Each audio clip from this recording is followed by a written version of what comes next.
Daniel is one of the most interesting books in all of the Bible. And it is not as hard to understand as a lot of people make it out to be. And the reason it's so hard for a lot of people, now I'm not saying it's not a difficult book. There are difficulties that we have to get through. But by studying historical evidence and records that have been made, it's pretty easy. Where it becomes difficult is when people are always getting these fanciful ideas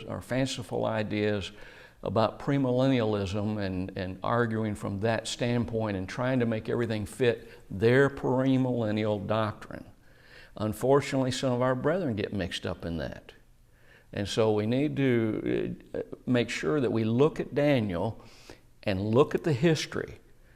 And it's interesting that even the premillennials will look at the history and they will say, chapter 11 especially is where they have their most problem.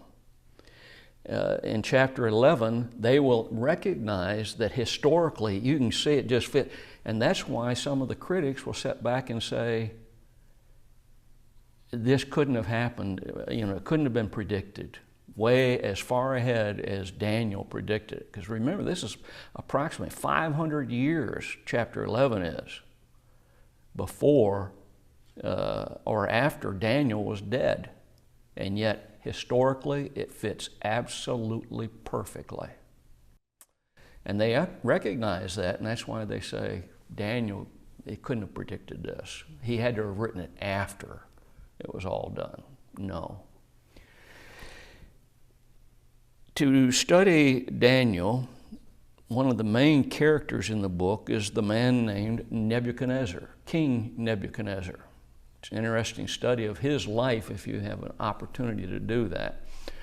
But his father is the one who actually began the Babylonian Empire. Now, let's make sure we understand something. There was a Babylonian Empire before this that had risen to great heights. And then it had waned and other nations started interfering and up. This is the Neo-Babylonian Empire. Neo, of course, means new. It was the second empire of Babylon that was raised up.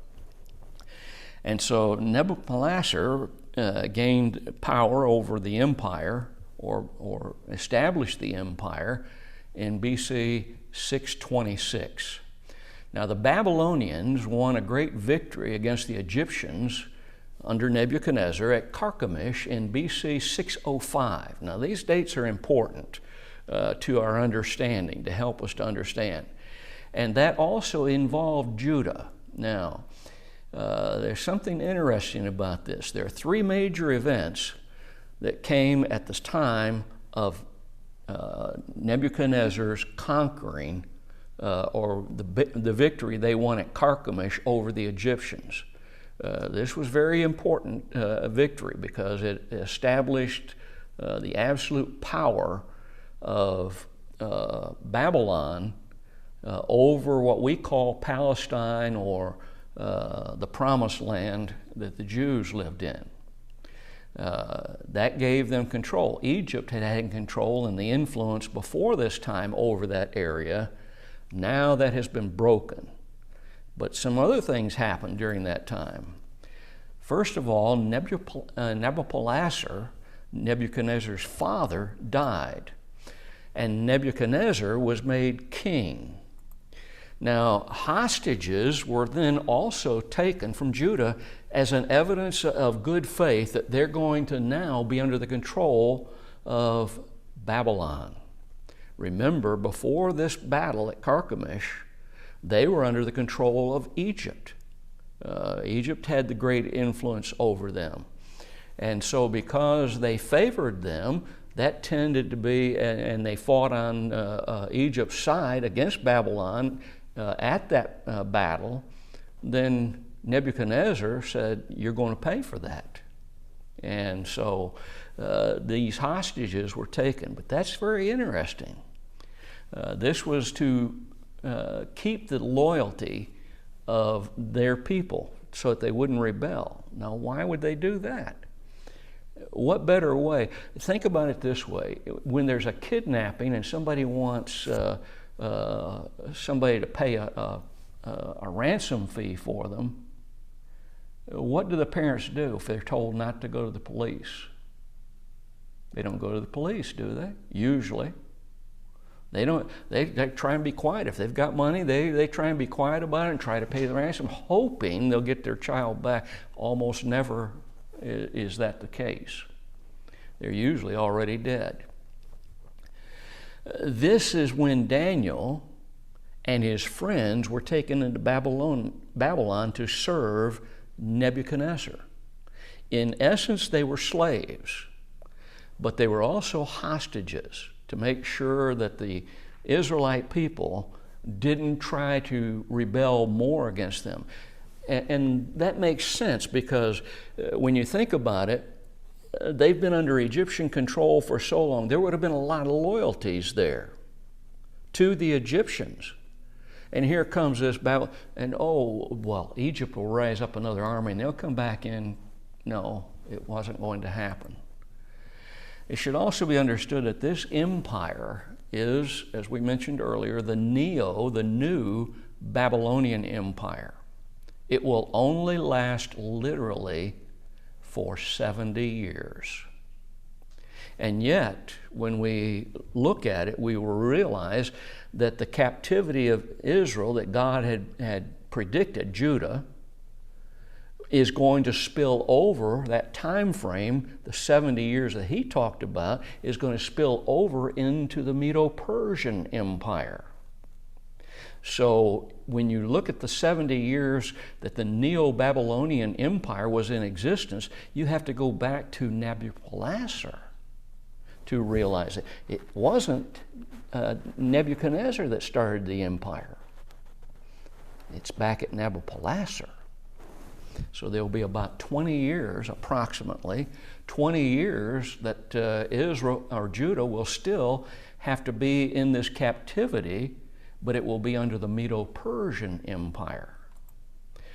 So this empire, established by Nebuchadnezzar or Nabopolassar, was continued by Nebuchadnezzar, and it will last a total of 70 years. It was replaced by the Medo-Persian Empire, and this was according to the dreams of Nebuchadnezzar, chapter 2 and chapter 4, that we'll see, that talks about these 4 world empires. So let's go ahead and look at Daniel chapter 1. We're going to have to look at some history.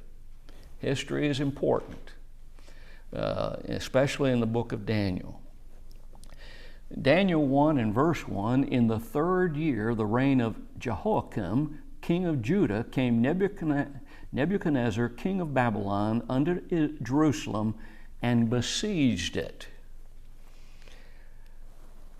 God established a covenant with his people. This had begun hundreds and hundreds of years before this time. And he had told his people that they were going to have problems, and he told them why. It will be because of their rebellion to God. But he established another covenant with his people shortly after they left Egypt. Now, he had a covenant beginning with Abraham, but a new covenant would be issued when they came out of Egypt. We call it the Law of Moses. That's when the covenant was actually made with them, that they became the Judaizers, as we tend to think of them, but they followed the Law of Moses. And this covenant, this law of God, had promises in it, but it also had warnings. And if they rebelled against God, they were going to have to pay a price. God warned them. It's interesting that the long suffering of God suffered with them for many, many years. Instead of immediately punishing them when they broke his law, he didn't do that. And aren't we glad that he still doesn't do that with us? Because the moment we break God's law, the moment we sin against him, all we deserve is death.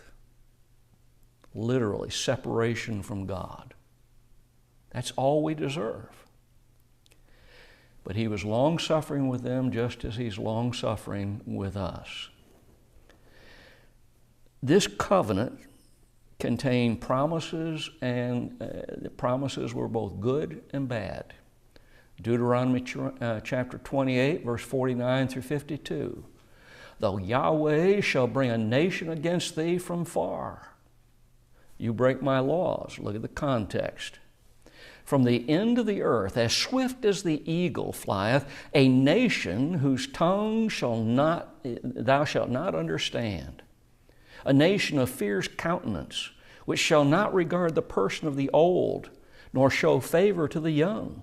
And he shall eat the fruit of thy cattle and the fruit of thy land until thou be destroyed, which also shall not leave thee either corn, wine, or oil, or the increase of thy kine, cows, or flocks of thy sheep, until he have destroyed thee, and he shall besiege thee in all thy gates, until thy high and fenced walls come down, wherein thou trustedest throughout all thy land.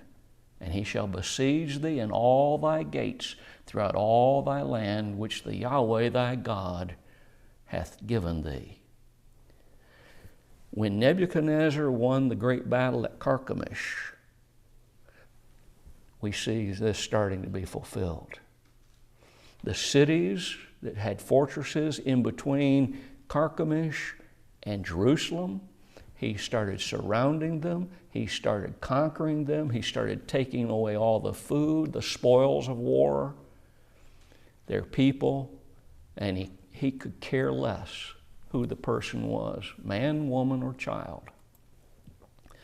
And as we study then Jewish history, we see Deuteronomy 28, verse 49 through 52, played out a number of times over time. Just think about it. Look at the book of Judges. How many times in the book of Judges do we see it played out over and over? Israel is doing what God wants them to do, worshiping Him, no idols, and being faithful, and then they gradually move away until they start worshiping idols. He sends a foreign power to them, breaks them down. Finally, they repent, and they ask Him for forgiveness and deliverance. So then He sends a deliverer, a judge, to them, and this was repeated over and over and over again in the book of Judges. But that wasn't the last time, or times, we should say, plural. Look at the divided kingdom. The northern tribes of Israel were carried away into Assyrian captivity long before Judah was carried into Babylonian captivity. Why? Because the moment they broke away, the first king of northern Israel set up two idols, one to the north, one to the south. And they began worshiping idols, and never had a single good king that did not encourage them to worship idols.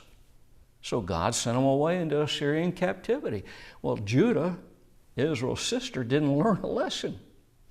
They gradually started moving away instead of paying attention to the lesson. And eventually they had to be taken into Babylonian captivity.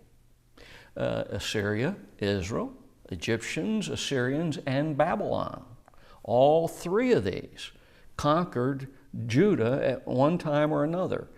During the Egyptian conquering, the Assyrians, it didn't happen as violently as they're going to see under the Babylonian. They are going to shut down the temple. It's going to be all destroyed. The city walls of Jerusalem will be destroyed. That didn't happen under the Egyptian and Assyrian conquering of them. They just didn't learn their lesson. Israel was allowed to return, or returned Israel by the Seleucid kings. Antiochus Epiphanes, we'll see a lot about him later. So during that time, again, those who were Israelites suffered terribly. And then the final destruction of Israel because of their idolatry, because of their sinfulness, AD 70 by the Romans. At that point, there is no longer a nation of Israel. At that point, there can no longer be any, even smidgen of worship of the law of Moses. It was all destroyed. I would suggest to you that it was actually destroyed before that. When Jesus died on the cross, the old law, the law of Moses, was nailed to that cross, according to the New Testament. So the actual worship of the law of Moses as a Judaizer ended at the cross. But the people still follow that law, but they cannot follow that law today. Why? Because when the temple was destroyed, when it was burnt down, all of the genealogical records were destroyed. They can't have a high priest. So they cannot actually worship, even though they pretend to, under the law of Moses today. Can't do it. Why did God send this destruction upon them from the Babylonians? Well, we've already talked about it a little bit, but let's look at Scripture. In Jeremiah chapter 32, beginning with verse 28, "Therefore thus saith the Yahweh, Behold, I will give this city into the hand of the Chaldeans." Who are the Chaldeans? The Babylonians. "Behold, I will give this city into the hand of the Chaldeans and into the hand of Nebuchadnezzar." Here's a prophecy long before it happens by Jeremiah naming the king who is going to bring the destruction upon Jerusalem. "Into the hand of Nebuchadnezzar, king of Babylon, and he shall take it. And the Chaldeans that fight against this city shall come and set fire on this city and burn it with the houses upon whose roofs they have offered incense unto Baal." Notice the people were actually bringing the idolatry inside Jerusalem, and they were on their housetops. Now, in our land, we have trouble understanding that. Because what are our housetops? Like that, right? But in those lands, even to this day, many of the housetops are a flat area with a little parapet around it, and it's a place where they can go to get the cool of the evening instead of their houses being hot inside, which they would be. It was a place where they could cook meals, and even in Vietnam, this was the same way there. I've slept on top of some of those houses many a time, that kind of a roof, because it was too hot inside, and number two, I felt trapped inside. I had no escape, and that wasn't very comfortable as a soldier. But that's the kind of housetops they had. So they'd put meals up there, they'd sleep up there sometimes, depending on how hot it was. They could defend their house in armies coming in if they breached the walls, etc. And upon whose roofs they have offered incense unto Baal and poured out drink offerings unto other gods. Notice multiplicity of gods. To provoke me to anger. What did you say, God? When you offered to these idols, when you worshiped these idols, you provoked me to anger. What's God's reaction if you and I think of anything in this world as more important than God and obeying Him? It's the same thing.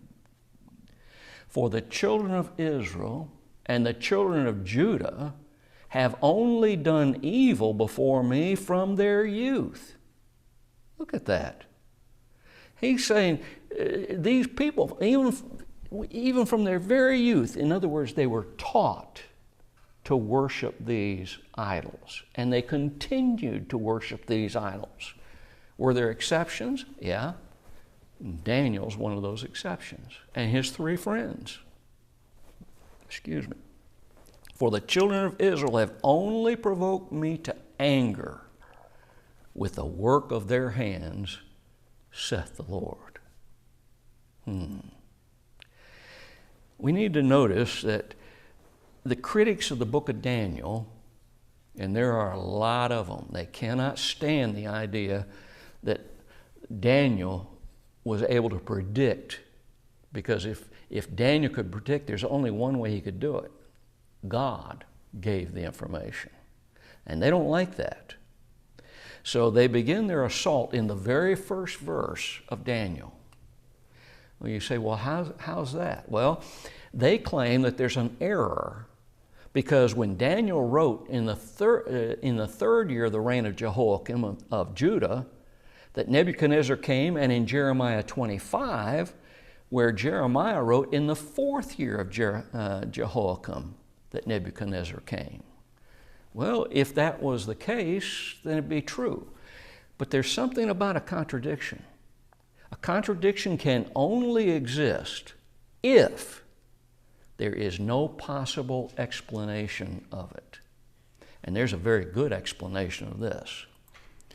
There's no problem here, because you see, the Jews and the Babylonians used two different methods of calculating the time of the beginning of a king's reign.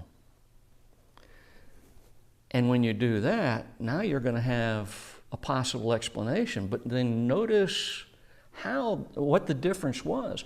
The Jewish method would calculate any part of a year being counted as a year. So let's say Nebuchadnezzar came to the throne, and we know that he came in about the middle of the year that his father died. To the Jews, that's the beginning of his reign. From, say, June to December, any part of that year would be the first year of Nebuchadnezzar's reign. And so they likened, in Jewish records, that's what they did. But the Babylonian method, and remember Daniel, by the time he wrote this book, had been there for over 50 years. Think about that. How's he going to write? The Babylonian method, see, began their count after a king had reigned for a whole year. So the Jews, if we likened it to today,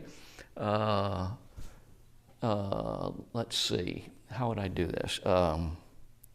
Bob was born September 9th. When December 31st came, then he would have been a whole year old.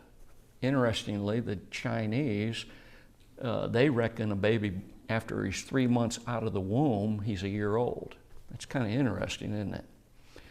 But be that as it may, if Bob being born in September, if I reckoned it according to the Jewish calendar, then when the new calendar started, the new year started, I'm already a year old, even though physically I haven't been outside of the womb for a year yet. But if they reckoned it as the Babylonians, you got to wait until next September for me to be a year old, which is the way we tend to do it in America. So it's an interesting way. It solves the problem. There were two methods.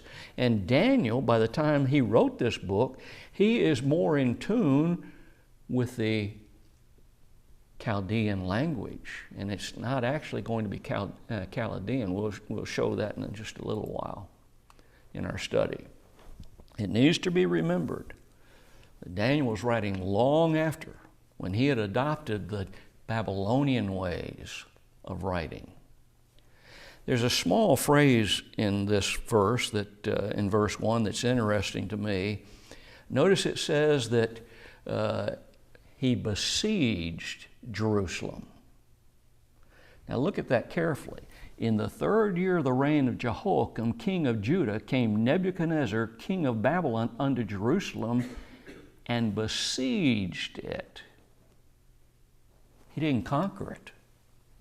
The scriptures are very definite in that. He didn't conquer Jerusalem. Well, how in the world would he get these people to be hostages? How did he take the best of the best of royalty away with him to Babylon? Well, what happens if your armies have been destroying every single city, fortress, all the way down to Jerusalem, and now you've got them surrounded, you can't get out, they can't get in for the time being, and they're going to starve you to death. Might you not make a treaty with them and be willing to give them hostages to prove that you were going to be loyal to them? And that's what we see here. It looks like a very insignificant thing that's said, and besieged it. It didn't say he conquered it. But when we notice the prophecies, it said that Nebuchadnezzar was going to conquer Jerusalem, didn't it? Oh, he did. Just not on this occasion. But the second and third time, he did conquer it and destroyed them. Note, he didn't conquer Jerusalem, he besieged it. And this is when the captives were taken that we're going to notice now in verse 2. And the Lord gave Jehoiakim, king of Judah, into his hand. Notice that. He besieged it, he didn't conquer it, but God gave Jehoiakim into the hand of the king, or into the hand of Nebuchadnezzar, with part of the vessels of the house of God, which he carried into the land of Shinar to the house of his God, and he brought the vessels into the treasure house of his God. The Lord gave Jehoiakim, king of Judah, into his hand. The English word Lord here is not the word Yahweh. It's a different word. That's why in your King James Bible, a designation is made. If the word Lord is totally capitalized, L-O-R-D, all letters capitalized, that's the original word Yahweh. But notice this word isn't capitalized all the way. The scholars in England that translated the King James Bible did a lot of things like this to show us that there's a different word here and there's a different significance to it. It's not Yahweh here, it's Adonai. And this is used as the proper name of God only. Anytime you see this word referring in the context and you know it's to Yahweh, it is talking about his proper name, and it is never used, capitalized, of anybody except God. Again, the King James translators did a wonderful job of helping us to understand these things. Now, I want you to remember something about my outline that I'm using. We're using the phonetic spelling of these Hebrew words. I'm not good at writing Hebrew. Now, that's just all there is to it. I'm not good at copying the Hebrew letters and the Hebrew words. And I don't like using the transliterated words because that doesn't help anybody in how to pronounce these words. So we're not using the transliterated word. What's a transliterated word? That's when the letters from the original word are brought down into the next language, whatever language you want it to be, literally brought down. So the transliterated word is Adonai. Watch the difference. The phonetic spelling is Adonai. And that shows you how to pronounce the word. There's the difference. Why would God allow a foreign power to enslave his people? Well, 2 Kings chapter 24 tells us, doesn't it? In verse 3, beginning, he says, "Surely at the commandment of Yahweh came this upon Judah, to remove them out of his sight." Isn't that interesting? God removed his people out of his sight? Doesn't that kind of go against what we normally think about God? That He always sees everything? Does that indicate to us that possibly there are some things God knows are taking place, but He doesn't want to see it?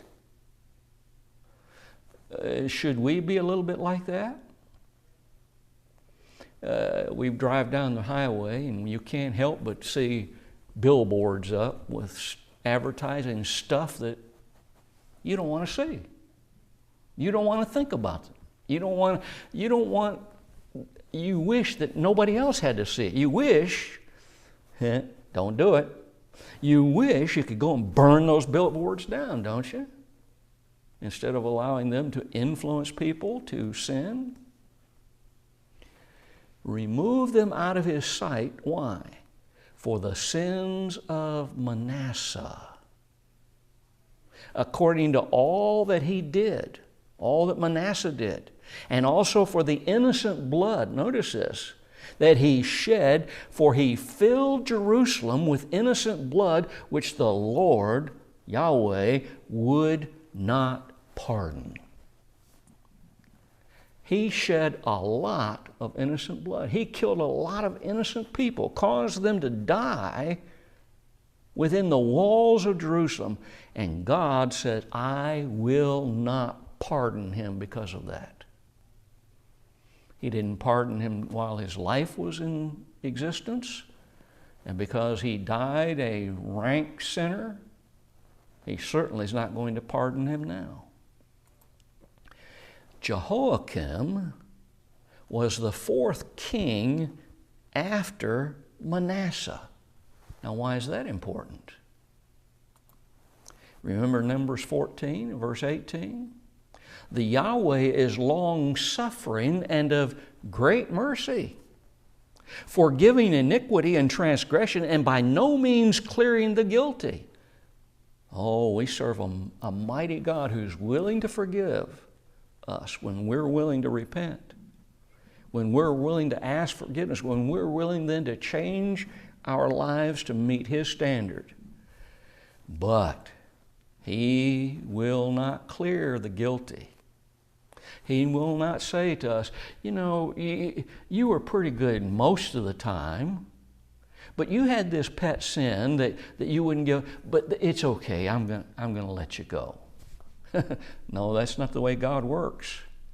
By no means clearing the guilty, visiting the iniquity of the fathers upon the children unto the third and fourth generation.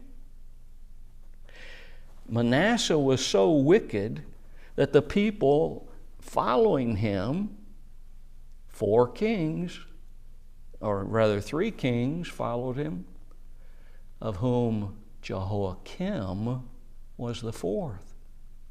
And we're going to learn something from Josephus about Jehoiakim and Nebuchadnezzar. How evil was Manasseh? Look at the scriptures. Look at 2 Chronicles 33, 6 through 10. We already noticed that he killed many innocent people in Jerusalem, caused many of them to die.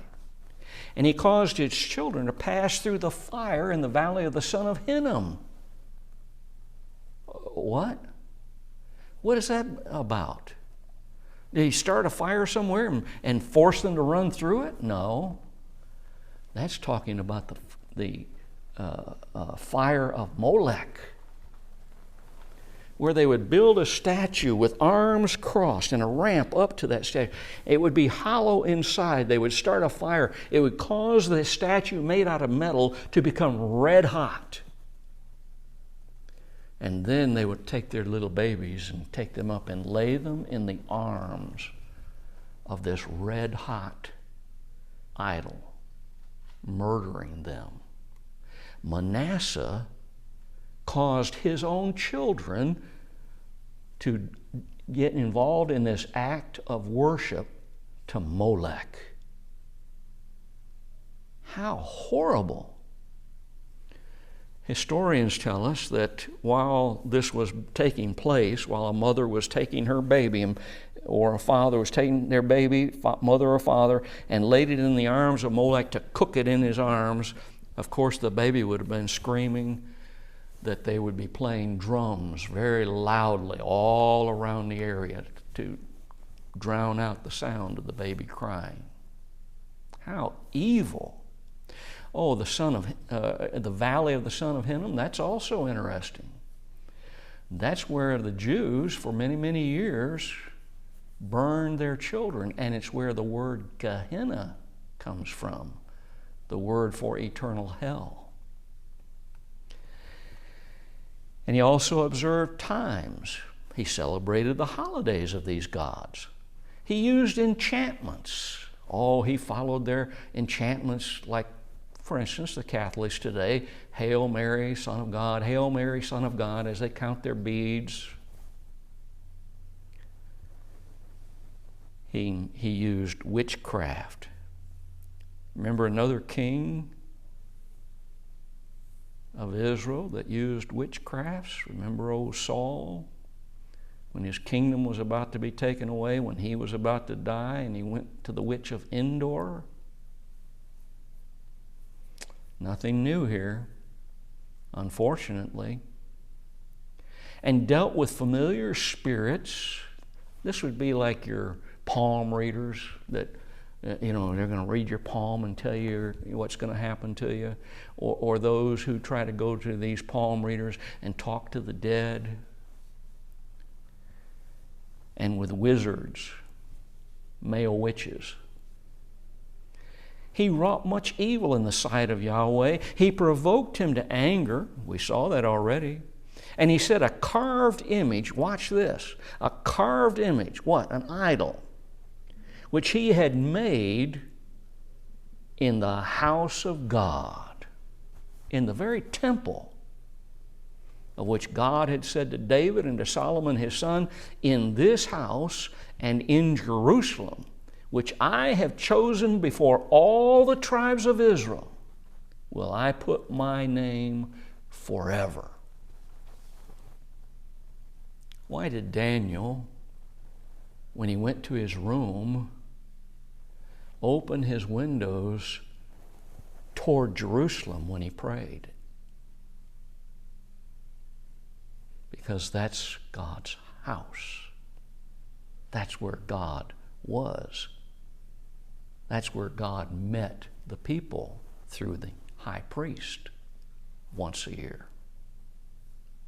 And Jerusalem, God considered, this is my place. This is mine. It belongs to me.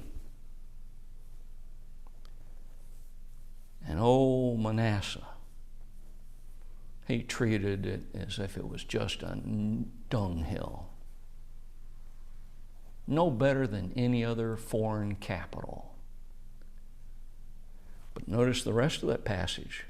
So Manasseh made Judah and the inhabitants of Jerusalem to err, to sin, and to do worse than the heathen, whom the Yahweh had destroyed before the children of Israel.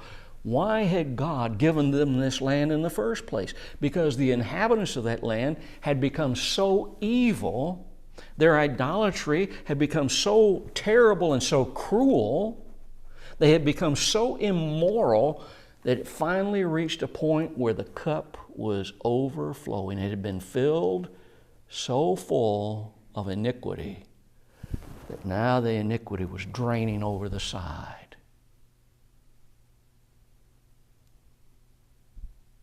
And now he says Manasseh had made the people worse than the heathen that he had driven out of the land for them. Part of the vessels of the house of God were taken by Nebuchadnezzar. And notice some of the vessels of the temple were allowed to be taken. Not all of them. The rest of them are going to be taken later. But some of them are, again, this was a way of trying to control the people. And again, history plays a part here. About 100 years before our text in this place, when Isaiah wrote or when Daniel wrote this. Isaiah in chapter 38 and verse 1 says, "In those days was Hezekiah sick unto death." Something happened about 100 years before the time frame of our text that's very important to what happened in the vessels being taken to Babylon. In those days was Hezekiah sick unto death. He's dying. He is, if God doesn't step in, he is going to die. And Isaiah the prophet, the son of Amos, came unto him and said unto him, "Thus saith the Lord, set thine house in order." Well, why do you set your house in order?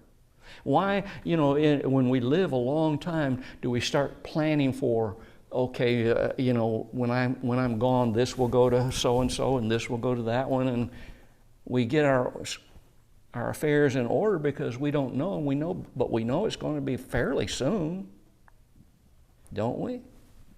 For thou shalt die and not live. Look at the emphasis. But what did Hezekiah do? He prayed to God and he asked God for more time. Well, why did Hezekiah need more time?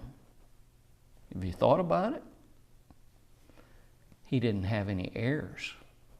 He didn't have an heir to the throne. Oh, he needed more time. God granted him 15 more years, if you remember. And so his son would have been early teenage years when he came to the throne. But what happened after Hezekiah got well? Again, this all pertains to what we're studying in our text about some of the vessels being taken to Babylon. Isaiah 39, verse 1. At that time, Merodach-baladan, the son of Baladan, king of Babylon, king of that city, state at that time, sent letters and a present to Hezekiah. Now, this is before the time when Nabopolassar was able to gain the whole region around an empire and start the Neo-Babylonian Empire. There was a king in Babylon named Baladan. And he sent, the son of Baladan sent letters and a present to Hezekiah, for he had heard that he had been sick and was recovered. What's that got to do with our text? Well, be patient. Again, this was, I got that wrong. It wasn't during the time of the first empire of Babylon. It was in between the two. I'm sorry, got that wrong. I have to change that. Remind me of that when we get home, please. So what did Hezekiah do when he received this envoy and the present that had been sent to him by the prince of Merodach-baladan? He did something very foolish. Lifted up in pride, he showed them all the treasures of the land. Look at what it says. There was nothing in his house, nor in all his dominion. Where's the temple? In his dominion. That Hezekiah showed them not. What did God do when Hezekiah showed the prince all of Judah's treasures? He sent Isaiah back with a rebuke. Look at Isaiah 39, verses 5 through 7. Then said Isaiah to Hezekiah, Hear the word of Yahweh of hosts. Behold, the days come with all that is in thine house, and that which thy fathers have laid up in store until this day shall be carried to Babylon. Nothing shall be left, saith the Yahweh. And of thy sons, the word sons here is an interesting word. It can only refer to a male dependent. That shall issue from thee, which thou shalt beget, shall they take away, and they shall be eunuchs in the palace of the king of Babylon. Hezekiah, you were foolish to show that Babylonian. They're going to take that knowledge back with them. It's going to cause them, when they turn away from my will, doing what I want them to do under Nebuchadnezzar, to desire that wealth. And they're going to take it. And they're going to cause your descendants to become eunuchs, serving the Babylonians. What we have seen in the background is the background now of Daniel chapter 1, verses 1 and 2. And when Nebuchadnezzar came the first time, he took some of the temple treasure, and he took the best minds of the nation back to his kingdom to train them to be his servants. And that's Daniel, Hananiah, Mishael, and Azariah. How many times will Nebuchadnezzar come to Jerusalem and win? It'll be 3. BC 605, when Daniel and his group were taken away. BC 597 will be the second carrying away. And then when they rebelled again in BC 586, the final taking away, the destruction of Jerusalem, its walls torn down, the temple leveled to the ground. We'll come back and look at this next section next week.